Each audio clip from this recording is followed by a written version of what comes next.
تاب کے درگے تیرگی پیروی بہر توبہ درائے شباب غوی بشنو از گوش دل مثنوی مانوی در رہے صدق برتا مسمم شوی بشنو از گوش دل مثنوی مانوی در رہے صدق برتا مسمم شوی۔ بسم اللہ الرحمن الرحیم، الحمدللہ رب العالمین، والصلاة والسلام علی سیدنا مولانا محمد معدن الجود والکرم وعلی آلہ واصحابہ اجمعین، اما بعد۔ گزشتہ کے درس میں ہم پڑھ رہے تھے کہ مولانا روم نے بتایا تھا کہ ہر پھل کا مغز ہوتا ہے اور بغیر مغز کے پھل نہیں ہوتا۔ اگر کسی انسان کی توجہ چھلکے پر ہو اور مغز پر نہ ہو تو وہ پھل سے استفادہ نہیں کر سکتا۔ انسان کا بھی اسی طرح جسم چھلکا ہے اور اس کی جو روح ہے وہ مغز ہے، اور پھر روح جو جان ہے وہ مغز ہے، اور جو جان ہے وہ اصلی مغز ہے۔ تو اس کے اوپر توجہ رکھو، ظاہری جسم پر توجہ مت دو۔ ہر آدمی وہ عمدہ مغز اپنے اندر رکھتا ہے، اس کی طلب کرو، کوشش کرو حاصل کرنے کی، وہ مل جائے گا۔ جب تک دنیا اور دنیا کی طرف توجہ رہے گی، موت کا خوف برابر رہے گا، اور پھر انسان وہ کچھ حاصل نہیں کر پائے گا جو اس کو حاصل کرنا ہے۔ اور جو لوگ اس دنیا کی طرف دیکھ لیتے ہیں وہ حاصل کرنے لگ جاتے ہیں، نہ ان کو دنیا کی کوئی پرواہ ہوتی ہے، نہ وہ دنیا حاصل کرنے میں رہتے ہیں، نہ ان کو جان کا کوئی خوف ہوتا ہے۔ اس کے بعد آپ حضرت امیر حمزہ کے حوالے سے ایک بات بتا رہے ہیں کہ آپ اپنی ابتدائی زندگی میں جب آپ جوانی کی عمر میں تھے، اس وقت آپ جب میدان جنگ میں جاتے تو کیسا جاتے تھے، اور جب آپ نے بڑھاپے میں قدم رکھا تو اس وقت آپ کے میدان جنگ میں جانے کا انداز تبدیل ہو گیا۔ کیا فرق تھا، اور لوگوں کے اس سوال کا آپ نے کیا جواب دیا، وہ آج ہم پڑھیں گے۔ در جوانی حمزہ عمِ مصطفیٰ، باز رہ میں شد مدام اندر وغا۔ حضور صلی اللہ علیہ وسلم کے چچا حضرت حمزہ بن عبد المطلب رضی اللہ تعالیٰ عنہ جوانی کے زمانے میں جب بھی جنگ میں جاتے تھے، جہاد میں حصہ لیتے تھے، تو ایک زرہ ہوتی تھی جو آپ پہن کر اترتے تھے۔ ڈیفنس کے لیے ہر لڑائی لڑنے والا زرہ پہن کر اترتا ہے تاکہ دشمن جب تلوار مارے تو اس کو کچھ نقصان نہ ہو۔ اندر آخر چونکہ در غزو آمدے، بے زرہ خدرا بے صفحہ برزدے۔ لیکن جب آخری عمر میں، بڑھاپے کی عمر میں جب آپ جہاد میں آتے تو آپ کا انداز مختلف ہوتا تھا۔ آپ بغیر زرہ پہنے ہوئے میدان میں اتر جاتے تھے اور صفوں کے اندر دشمنوں کے داخل ہو جاتے تھے، بھیڑ جاتے تھے، بے خوف چلے جاتے تھے۔ سینہ بازو تن برہنا پیش پیش، در فگندے در صفے شمشیر خیش۔ سینہ بالکل کھلا ہوا ہوتا تھا، یہاں تک کہ سامنے سے بالکل کچھ نہیں، بالکل بے خوف، تیر مارنا ہے تو مار لو، مرنے تیار ہوں، یہ انداز میں آپ آگے بڑھتے تھے اور تلواروں کے سائے میں چلے جاتے۔ ہر طرف دشمن کی تلواریں چلتی ہوتی، اس میں آپ چلے جاتے تھے۔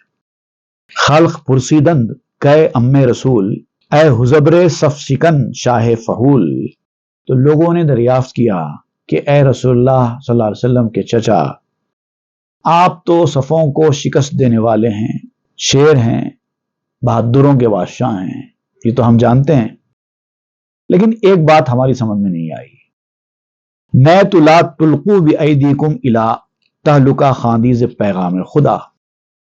آپ کو جوانی میں بھی ہم نے دیکھا، آپ زرہ پہن کر پورا ڈیفنس اختیار کرتے ہوئے میدان جنگ میں جاتے تھے، لیکن اس عمر میں آنے کے بعد اب جبکہ آپ کو ڈیفنس اور بڑھا دینا چاہیے تھا، آپ نے جو ڈیفنس تھا وہ بھی اتار دیا، اب آپ نے زرہ بھی پہننا چھوڑ دی۔ کیا آپ کو یاد نہیں ہے کہ اللہ تعالیٰ نے قرآن مجید میں ارشاد فرمایا ہے لا تلقوا بایدیکم الی التہلکہ، اپنے آپ کو ہلاکت میں مت ڈالو، احتیاط کرنا ضروری ہے۔ اور آپ جو ہے احتیاط کا مظاہرہ نہیں کرتے اور بد احتیاطی کے ساتھ میدان میں نکل جاتے ہیں، اس کی کیا وجہ ہے؟ بات ہماری سمجھ میں نہیں آئی۔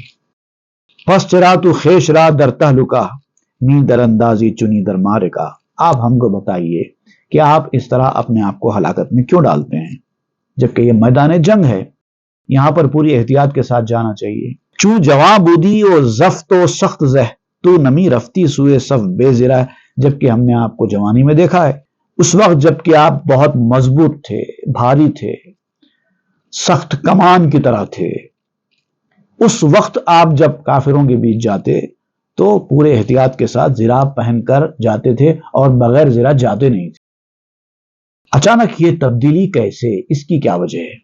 چون شدی پیرو ضعیف و منحنی پردہائے لاؤبالی میزنی، اب آپ جبکہ بوڑھے ہو گئے ہیں، کمزور ہو گئے ہیں، کبڑے ہو گئے ہیں، ایسی حالت میں آپ لاؤبالی انداز سے صفوں کے درمیان چلے جاتے ہیں، اپنے آپ پر بے پرواہی کا پردہ ڈالتے ہیں اور چلے جاتے ہیں۔ لاؤبالی وار بات اوسنا می نمائی دارو گیرو امتحان، ایسی بے پرواہی آپ کے اوپر طاری ہو جاتی ہے ان دنوں میں کہ نہ آپ کو تلوار کا کوئی خوف ہے، نہ نیزے کا کوئی خوف ہے، اور چلے جاتے ہیں اور جنگ میں اتر جاتے ہیں اور زور آزمائی کرتے ہیں۔ تیغ حرمت می ندارت پیر را کیب و تمیز تیغ و تیر را، جبکہ آپ یہ بات اچھی طرح جانتے ہیں کہ تلوار، چاقو اور دیگر ہتھیار کسی کی عمر نہیں دیکھتے، وہ بوڑھوں کا احترام نہیں کرتے، وہ جب چلتے ہیں تو ہر کسی پر چل جاتے ہیں، ان کو یہ تمیز کہاں ہے کہ کون جوان ہے، کون بوڑھا ہے، کون متبرک ہے، کون مقدس ہے، بس وہ چلتے ہیں، سبھی کے اوپر ایک طریقے سے چل جاتے ہیں۔ خیر ابا باشد کے شیر ہم چتو کشتہ گردد زار بردست عدو، یہ کب مناسب ہوگا، از اٹ سیوٹیبل، کہ آپ جیسا شیر دشمنوں کے ہاتھوں جا کر بری طرح قتل ہو کے آئے، کیا یہ بہتر ہوگا؟ آپ جیسے بہادر کی تو ضرورت ہوتی ہے، آپ جیسے بہادر لوگ دنیا میں جتنا رہیں گے حق کا بول بالا ہوگا۔ اگر اس حالت میں آپ چلے جائیں، دشمن کا تیر، دشمن کی تلوار آپ کے اوپر کام کر جائے تو آپ تو شہید ہو کے آ جائیں گے، اور اچھا نہیں لگے گا۔ اتنا بہادر، ایسا جری اور ایسا فن حرب سے واقف شخص کی لاش آ رہی ہے تو اچھا نہیں لگے گا۔ زی نسخ غمخار گانے بے خبر پند میدانند اورا از ایور، بے خبر لوگوں کے اس سوال کا سلسلہ جب جاری ہوا تو بے خبر قسم کے لوگ حضرت امیر حمزہ کو اس طرح کی نصیحتیں کرنے لگ پڑے، عبرت دلانے لگے لوگوں کے قتل ہو جانے سے تاکہ وہ بھی زرہ پہن کر میدان میں جائیں۔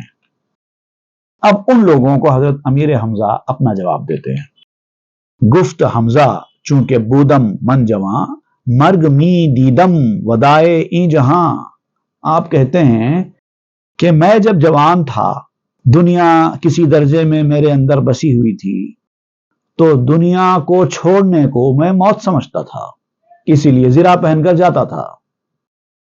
دنیا سے جانے کو جو لوگ موت سمجھتے ہیں وہ لوگ موت سے خوف زدہ ہوتے ہیں اور پوری احتیاط کرتے ہیں۔ سوئے مردن کس بے رغبت کہروت پیش اژدرہا برہنہ کیشوت، موت کی جو رغبت ہوتی ہے وہ کون سے انسان کو ہوتی ہے؟ کون چاہتا ہے کہ وہ مرے؟ کوئی نہیں چاہتا، میں بھی نہیں چاہتا تھا جوانی میں، اس لیے زرہ پہن کر جاتا تھا۔ اژدہے کے آگے ننگا کون ہوتا ہے؟ کون اپنے آپ کو جان بوجھ کر ہلاک کرنے کے لیے ڈال دیتا ہے؟ لیک از نور محمد من کنو نیستم این شہر فانی را زبوں، لیکن اب پہلے جیسے احوال میرے نہیں ہے، فیضان محمدی نے پوری طریقے سے اپنا اثر میرے اوپر کر دیا ہے، اب میں اس فنا ہونے والے دنیا کی طرف بالکل توجہ نہیں کرتا، موت آتی ہے تو آنے دو، بالکل نہیں ڈرتا، کیونکہ میں جو دیکھ رہا ہوں وہ سب نہیں دیکھ سکتے۔ از برون حس ز لشکرگاہ شاہ پر ہمی بینم ز نور حق سپاہ، یہ جو دیکھنا ہے، یہ جو محسوس کرنا ہے، یہ حواس سے بالاتر ہے۔ انسان دنیا میں ہر چیز اپنے حواس کے ذریعے دیکھتا اور سمجھتا ہے، لیکن یہ جو دیکھنا ہے اس کا حواس سے کوئی تعلق نہیں ہے۔ وہ شاہوں کے شاہ کی لشکرگاہ کو میں دیکھتا ہوں، اللہ کے نور کے سپاہیوں سے اس لشکرگاہ کو بھرا ہوا دیکھتا ہوں، اس دنیا کو دیکھتا ہوں، تو مجھے یہ دنیا میں کوئی دلچسپی نہیں ہوتی۔ اب میں اپنی جان بچانے کی فکر کرتا ہی نہیں، جتنا جلدی ہو سکا اس دنیا سے چلے جانے کی خواہش ہے، اسی لیے اب مجھے زرہ پہننے کی کوئی ضرورت نہیں ہے۔ خیمہ در خیمہ، تناب اندر تناب، شکر آنکھ کرد بیدار رمز خواب۔ وہ جو لشکر ہے جس کو میں دیکھتا ہوں وہ خیمہ در خیمہ ہے، پرت در پرت، جیسے ہم کہتے ہیں نا، ایک پرت کے اندر دوسری پرت، دوسری پرت کے اندر تیسری پرت، ویسی ایک خیمے کے اندر دوسرا خیمہ، دوسرے خیمے کے اندر تیسرا خیمہ، ہزاروں لاکھوں کروڑوں خیمے ہیں، وہ ایسی لشکرگاہ ہے، اور تنابیں ہی تنابیں ہیں۔ اس کو دیکھنے کے بعد اب میں یہ کیا دیکھوں، اس طرف توجہ کیا کروں؟ وہ جنت کے محلات جو لوگ دیکھ لیتے ہیں، وہ دنیا کے کسی بھی بڑے سے بڑے محل میں بھی ان کا دل نہیں لگتا۔ شکر آنکھ کرد بیدارم ز خواب، اس کا شکر ہے جس نے مجھے نیند سے بیدار کر دیا ہے۔ اب تک میں نیند میں تھا، سو رہا تھا، خواب میں تھا، اب میں بیدار ہو گیا ہوں۔ آنکھ مردن پیش چشمش تہلکست، امر لا تلخو بگیرت او بدست۔ مرنا جس کی نظر میں ہلاک ہونا ہے، برباد ہونا ہے، وہ لوگ یہ سب کچھ کرتے ہیں۔ ان کے لیے قرآن کا یہ حکم ہے، لا تلقو ایدیکم الی التہلکہ، اپنے آپ کو ہلاکت میں مت ڈالو۔ میں تو مرنے کو ہلاکت سمجھتا ہی نہیں، یہ ان کے لیے ہے جو مرنے کو ہلاکت سمجھتے ہیں، ان کے لیے حکم ہے یہ، اپنے آپ کو ہلاکت میں مت ڈالو۔ آنکھ مردن پیش او شد فتح باب، سارعو آید مرورا در خطاب۔ مرنا جس کے لیے رحمت کے دروازے کھولنے کا سبب بن گیا ہو، اس کے لیے یہ حکم نہیں ہے اپنے آپ کو ہلاکت میں مت ڈالو، اس کے لیے تو دوسرا حکم آیا ہے، سارعو، جلدی کرو، دوڑو، وہ حکم آیا ہے ان کے لیے۔ الحذر اے مرگ بینا بارعو، العجل اے حشر بینا سارعو۔ اے موت کو موت سمجھنے والو، تم ڈرتے رہو، تم ڈرتے رہو، اپنے اس ڈر میں بازی لے جاؤ، لیکن مرنے کو حشر سمجھنے والو، حشر کے میدان میں کھڑا ہونا ہے، اس پر یقین رکھنے والو، جلدی کرو اور پھرتی کرو، جو ہو سکتا ہے حاصل کر لو، اور دنیا میں جس کا مقصد وہ حاصل کرنا ہے، جو اس کو آخرت میں سرخرو کرے گا تو وہ فوراً حاصل کرے گا اور اس میں جان کی پرواہ نہیں کرے گا۔ اب یہاں پر میدان جہاد میں قتل ہو جانا، شہید ہو جانا ہے، تو ایسے ایمان والا شہید ہونے میں جلدی کیوں نہ کرے؟ الصلاء اے لطف بینا افرہو، البلاء اے قہر بینا اترہو۔ دعوت کو، موت کو مہربانی سمجھنے والو، تمہارے لیے کھلی دعوت ہے، خوش ہو جاؤ۔ ہم لوگ موت کو اللہ کی مہربانی سمجھتے ہیں، اسی لیے ہمیں رحمت کی طرف دعوت دی جاتی ہے اور ہم خوش ہو جاتے ہیں۔ البلاء اے قہر بینا اترہو، اور موت کو جو لوگ قہر سمجھتے ہیں، عذاب سمجھتے ہیں، مصیبت سمجھتے ہیں، ان کے لیے مصیبت ہے اور ان کو اپنی مصیبت کا غم کرنا ہی چاہیے۔ ہر کے یوسف دید جاں کردش فدا، ہر کے گرگش دید برگشت از ہدا۔ جس نے یوسف کو یوسف سمجھا، اس نے تو اپنی جان قربان کر دی، اور جس نے بھیڑیا سمجھا وہ ہدایت سے پھر گیا، اپنے اپنے سمجھنے پر ہے۔ ہر آدمی دنیا میں جو جی رہا ہے ایسے معاملات میں صرف سمجھنے سے ہی ہو رہا ہے۔ جتنے برے راستے پہ لوگ جا رہے ہیں وہ ایسی چیزیں سمجھ کر ہی تو جا رہے ہیں۔ ہر آدمی اپنے اپنے حساب سے ایک ایک چیز سمجھ رہا ہے اور اسی کو صحیح سمجھ رہا ہے۔ کل حزب بما لدیہم فرحون، ہر کوئی بس جو اس کے پاس ہے اسی پہ خوش ہے اور اسی کو صحیح سمجھ رہا ہے۔ مرگ ہر یک اے پسر ہم رنگ اوست، پیش دشمن دشمنوں پر دوست دوست۔ اے بیٹا، ہر آدمی کی موت اس کے اعمال کے، اس کے سوچ کے ہم رنگ ہوتی ہے۔ اگر اس کے اعمال اچھے ہیں، اگر وہ تربیت یافتہ ہے تو موت بھی اس کے لیے ویسی ہی ثابت ہوگی، اور اگر اس کے اعمال خراب ہیں، اس کا دل دنیا میں اٹکا ہوا ہے، تو موت بھی اس کو اسی طریقے سے آئے گی۔ کسی کی موت راحت اور سکون کے ساتھ آئے گی، کسی کی موت اس کے لیے تکلیف دہ ثابت ہوگی۔ موت میں تکلیف اور راحت یہ کوئی ہر ایک کے لیے ایک نہیں ہے۔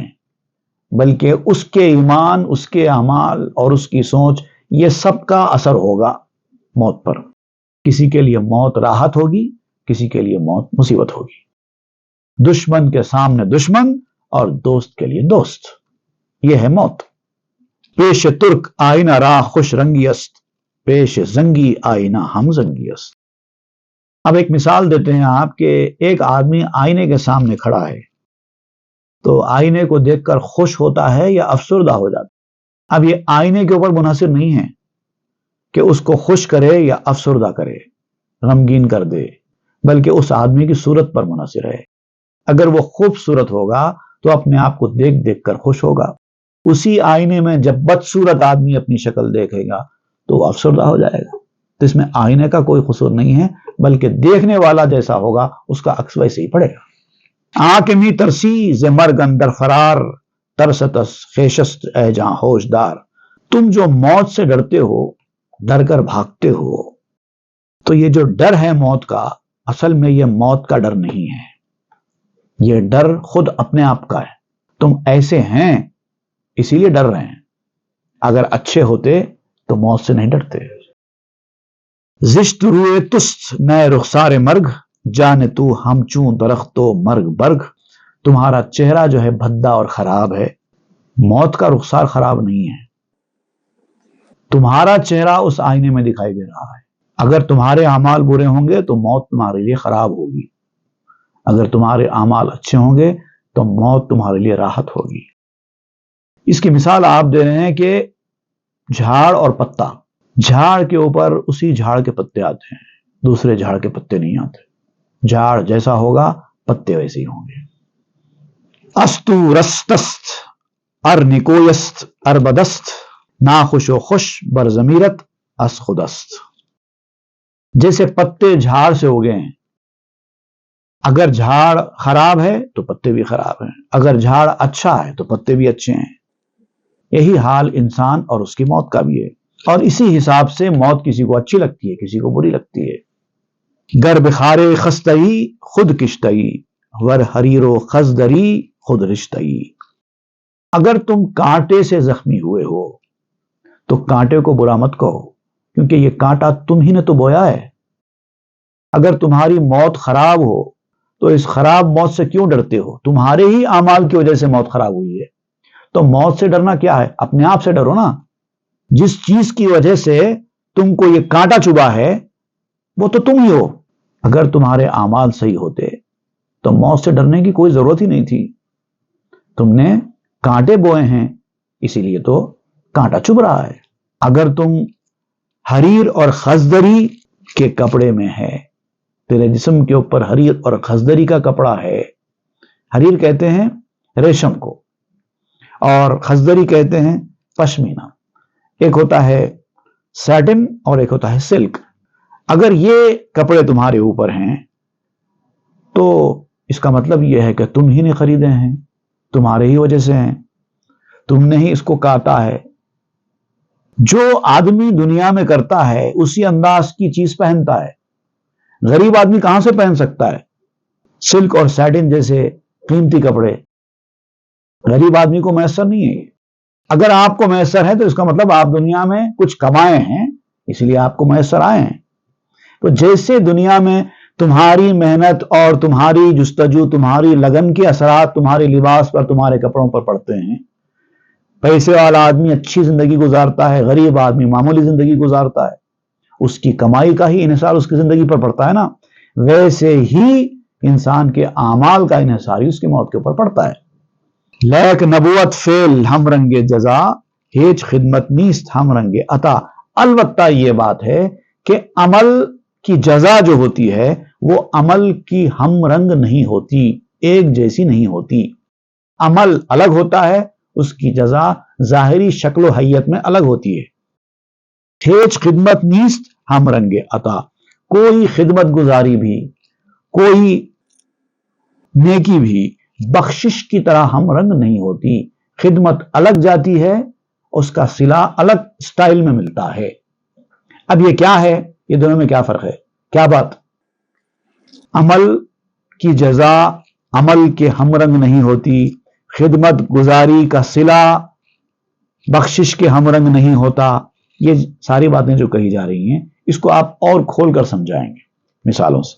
مزد مزدوراں نمی ماند بیکار کاں عرض وی جوہرستو پائیدار. مزدوروں کی مزدوری ان کے کام کے مشابہ نہیں ہوتی کیونکہ وہ مزدوری عرض ہے، اور کیونکہ وہ مزدوری جو محنت کرتے ہیں وہ عرض ہے، اور جو ان کو صلے میں ملتا ہے وہ جوہر ہے. جیسے آپ نے روپیہ پیسہ کمایا محنت مزدوری کر کے، تو آپ نے محنت مزدوری جسم سے اپنی طاقت و توانائی لگا کے کی نا، لیکن بدلے میں طاقت و توانائی نہیں مل رہی ہے، آپ کو مال دولت مل رہا ہے. ہم رنگ نہیں رہے نا. محنت الگ رنگ کی ہے، اس کا صلہ الگ رنگ کا ہے.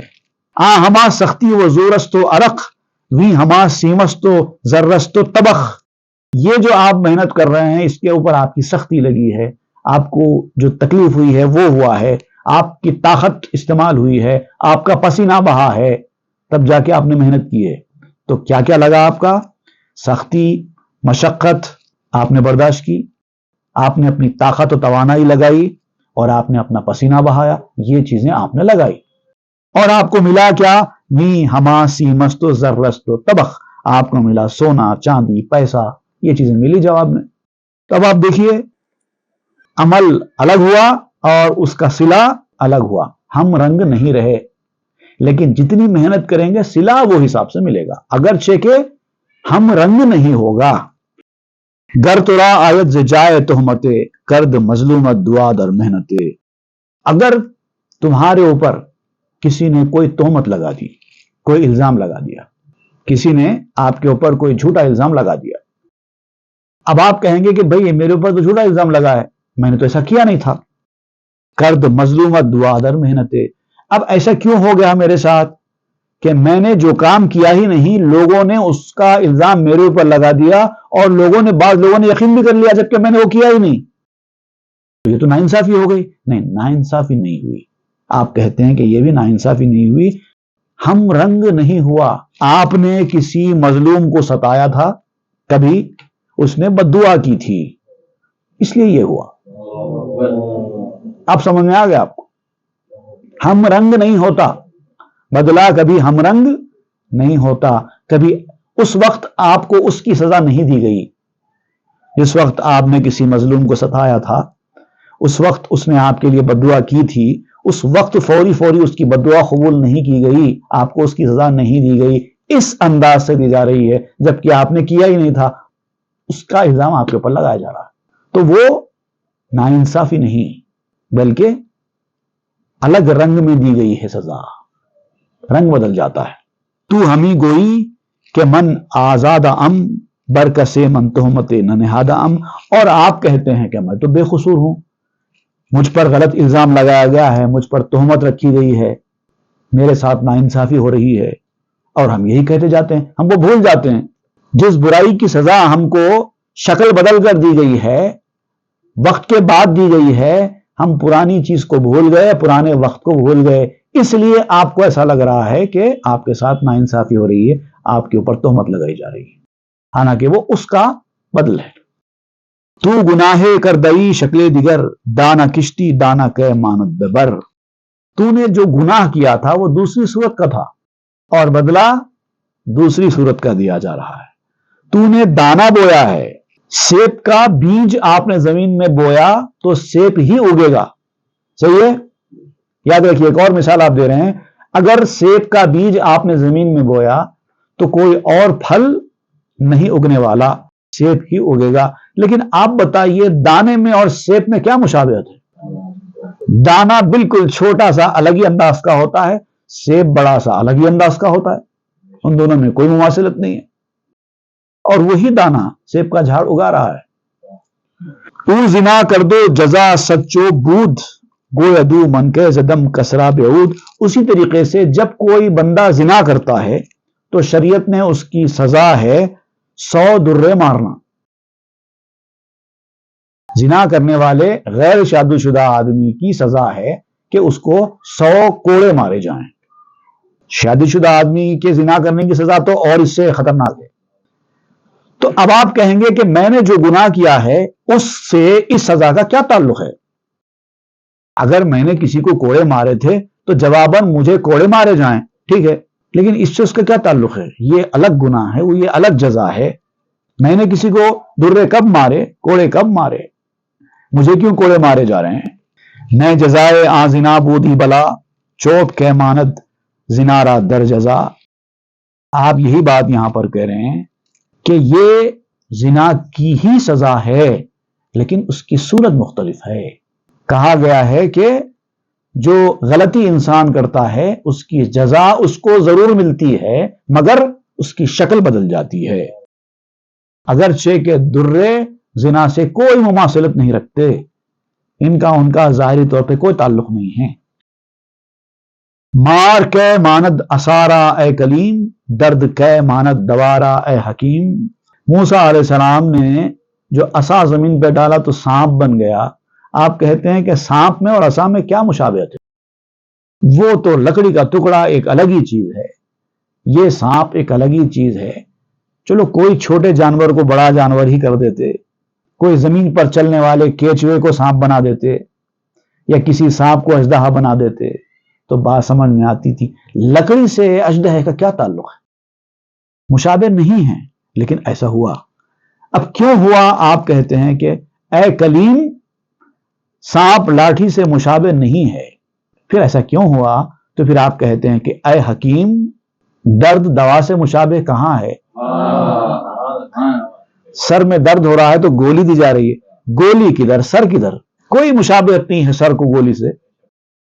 تو بجائے آ عصا آب منی، چوں بیف گندی شدہ شخص سنی۔ اب چلو ٹھیک ہے، عصا کو ہٹاؤ، پانی کا ایک قطرہ جس سے انسان کی پیدائش ہوتی ہے، ایک معمولی پانی کا قطرہ جس سے انسان کی پیدائش ہوتی ہے، اس سے خوبصورت انسان کا کیا تعلق ہے؟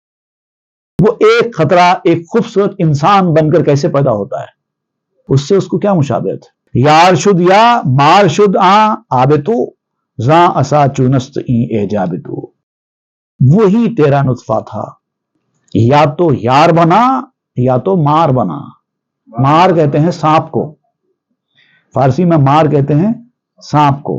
نطفہ تو وہی ہوتا ہے ہر انسان کا، لیکن کوئی نطفہ یار بن جاتا ہے، مصیبت میں خدمت کرنے والا بن جاتا ہے، بڑھاپے میں اطاعت گزار فرما بردار بن جاتا ہے، کوئی ناخلف بد کردار بن جاتا ہے، وہی نطفہ ہے۔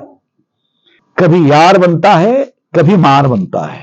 جب ایک معمولی پانی کا قطرہ جب مار یعنی کہ سانپ بنتا ہے تو لاٹھی سانپ بنی تو کیا تعجب ہے؟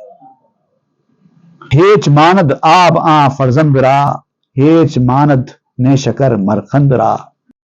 کیا نطفہ اس بیٹے سے کوئی مشابہت رکھتا ہے؟ تمہارا نطفہ اور تمہارا بیٹا دونوں کو بازو بازو رکھ کے دیکھو، دونوں میں کیا مشابہت ہے؟ کچھ بھی نہیں ہے۔ اب ایک اور مثال دیتے ہیں آپ، ہیچ ماند نے شکر مرخند را۔ کیا گنا شکر سے کوئی مشابہت رکھتا ہے؟ اسی گنے سے تو شکر بنتی ہے۔ دونوں کو بازو بازو رکھ کر دیکھو، گنا ایک الگ ہی چیز دکھائی دے گی، شکر ایک الگ ہی چیز دکھائی دے گی۔ چوں سجودے یا رکوع مرد کشت، شد دراں عالم سجودے او بہشت۔ بالکل اسی طرح جب کسی نے اللہ کے حضور میں سجدہ کیا یا رکوع کیا تو گویا کہ اس نے ایک بیج بویا، سجدے کا بیج، رکوع کا بیج۔ اب وہ جنت میں جائے گا تو ایک ایک بیج ایک ایک درخت بن جائے گا۔ یہ بھی وہی بیج ہے۔ چونکہ پرید از دہانش حمد حق، مرغ جنت ساختش رب الفلق۔ جب کسی کے منہ سے اللہ کی حمد و ثنا نکلی، اللہ کی تعریف نکلی، تو اللہ تعالیٰ نے اس کے منہ سے نکلنے والی اس تعریف کو جنت کا پرندہ بنا دیا۔ جزا مل رہی ہے لیکن شکل مختلف ہے۔ حمد و تسبیحت نماند مرغ را، گرچہ نطفہ مرغ با دست و ہوا۔ حالانکہ تمہارا حمد و ثنا کرنا، تمہاری تسبیح و تحمید بیان کرنا، اس کو پرندے سے کوئی مشابہت نہیں ہے، لیکن ایسا ہوتا ہے۔ چوں ز دستت رست ایثار و زکات، کشت این دست آ طرف نخل و نبات۔ ایثار، قربانی، خیرات، زکوٰۃ، یہ چیزیں جب تمہارے ہاتھ سے نکلیں گی تو کیا ہوگا؟ اسی ہاتھ میں سمجھو کہ کھجور کے اور مختلف قسم کے پودے جنت کی زمین میں اگا دیے۔ مثل الذین ينفقون اموالهم فی سبیل اللہ کمثل حبۃ انبتت سبع سنابل فی کل سنبلۃ مئۃ حبۃ، یہ اسی جھاڑ کا ذکر کر رہے ہیں جو اللہ کی راہ میں خیرات کرتا ہے تو ایک ایک پیسہ اس کا جنت میں درخت اگاتا ہے، اور وہ کیسا درخت ہوتا ہے اس کی تفصیل بیان کی گئی قرآن مجید۔ تو عمل سے درخت کا کیا تعلق ہے؟ شکل مختلف ہے لیکن جزا ہے۔ آب صبرت آب جوئے خلد شد، جوئے شیر خلد مہر تست ود۔ صبر کا پانی جنت کی نہر کا پانی بن جاتا ہے، اور جنت کے دودھ کی نہر تیری محبت اور دوستی ہے۔ ذوق تاج گشت جوئے انگبی، مستی و شوق تو جوئے خمر بھی۔ عبادت کرنے کا جو ذوق شوق پیدا ہوتا ہے وہ شہد کی نہر بن جاتا ہے۔ تو یہ جو مستی طاری ہوتی ہے نا، عبادت کی مستی، محبت کی مستی، شوق کی مستی، اس کو شراب کی نہر سمجھا کرو۔ ای سببہا آ اثرہا را نماند، کس ندانت چونس جائے آن شانت۔ اب یہ اور بات ہے کہ یہ جو سارے اسباب ہیں یہ نتیجوں کے مشابہ نہیں ہیں۔ اب کوئی نہیں جانتا کہ ان کو اس جگہ پر کیوں بٹھایا گیا ہے، یہ سبب کا وہ نتیجہ کیوں رکھا گیا ہے۔ اب یہ اللہ تعالیٰ کو معلوم ہے کہ اس کے پیچھے کیا حکمت ہے۔ البتہ انسان کو کیا کرنا ہے سبب اختیار کرنے کے معاملے میں، اس کی تفصیل انشاءاللہ ہم آئندہ کے درس میں پڑھیں۔ صلی اللہ تعالیٰ علی خیر خلقہ سیدنا محمد وآلہ واصحابہ اجمعین والحمد للہ رب العالمین۔ تاب کے در لگے تیرگی میں روی، بہر توبہ درائے شباب غوی، بشنو از گوش دل مثنوی معنوی، در لہے صدق برتا مسمم شوی، بشنو از گوش